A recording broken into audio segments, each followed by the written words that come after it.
Update on Storm ISHA, which is going to bring some very strong and damaging gusts of wind as well as some heavy rain across the country later on Sunday and into Monday morning. So looking at the bigger picture, powerful jet stream shooting across the Atlantic at the moment is helping to deepen ISHA over the next 24 hours. And as this storm system moves towards us, tight isobars across the UK indicating very strong and damaging gusts of wind, and it will also be combined with some heavy rain. So hi everybody. Storm ISHA is due to hit later on today, so I'm going to test this wee tent. It's the North Face AMK Assault 2, the Summit Series one, and I've double guyed it, so I've added a couple of extra guys on top up here, and we're going to test this tonight. I'll put it on a time lapse so we can watch and see how it gets on, but I'm hoping it'll ride out this storm well. I see it's already been upgraded to red in Ireland, but it's currently an orange for here, around about 5 o'clock onwards. So we will see how this goes. Should be an interesting little test, and I'll put it on time lapse and see how it goes, and we'll post it on YouTube. Thanks for watching.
Okay, it's the height of the storm. It's about 10:30 to 11 o'clock.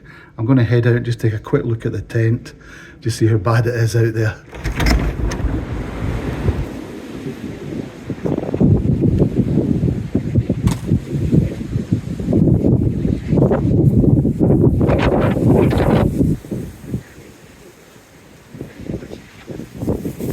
Okay, I don't know if you can hear me, but I'm trying to just get in, have a quick look, and just get a feel for what it's like inside. I'm just going to have to dump the phone down a second, bear with me, just to see what it's like to be inside the tent in the middle of Storm ISHA. You can probably hear it's pretty noisy out there. And the tent is getting a hammering. Yeah, it wouldn't be a very pleasant night in here, I have to say. So the inside of the tent, actually the fly, it's been absolutely pouring for hours before the actual wind really arrived. And the fly sheet is dry, it's fine. For some reason, quite a lot of the floor is just very damp, not drips, but just very damp. And I think that's because I left the front and the rear vent open, and a lot of the moisture got in through the tent. But so that's not a leak. But yeah, so Futurelight seems to work. What I'm going to do is I'm going to head back in. I'm not staying in here tonight. I'm going to head back into the house. I'll leave it on time lapse for about another 10-15 minutes. I'll slow it down a bit so you can maybe see it more easily, and then we'll call it a night, and I'm going to try and get some sleep. And they do say that these winds will continue through the night, but it's probably some of the worst I've seen in 20 years of living here. So damn good test.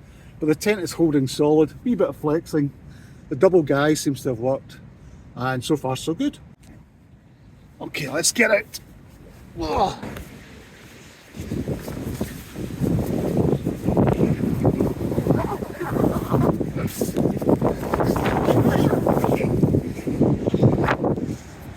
The rain is back on again as well, so it's not too pleasant. Out here it gets driven into this side of the tent. This is the south side, and then the wind is meant to tack during the night southwest. You can probably hear the noise in the trees up there. Yeah, crazy night. Anyway, I'm on my way back in.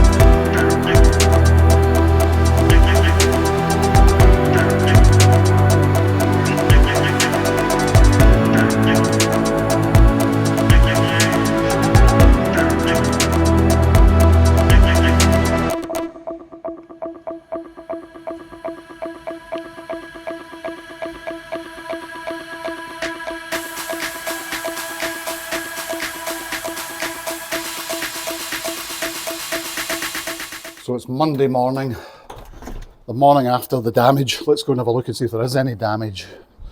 So the tent's a wee bit wobbly looking. The guys have slackened off slightly, but look at it. Let me zoom out a bit for you. Yeah, so you can see it's stretched a bit. Futurelight fabric does tend to stretch a wee bit like silk nylon for whatever reason. So I used some of the elastic guys from Rab Summit Extreme. I had those left over. So these were added to the top of the tent. Another one there. And a couple of detachable solid ones at the rear there. And that probably did help, but you can see how they've slackened off, and that's why the tent's wobbling out a wee bit this morning.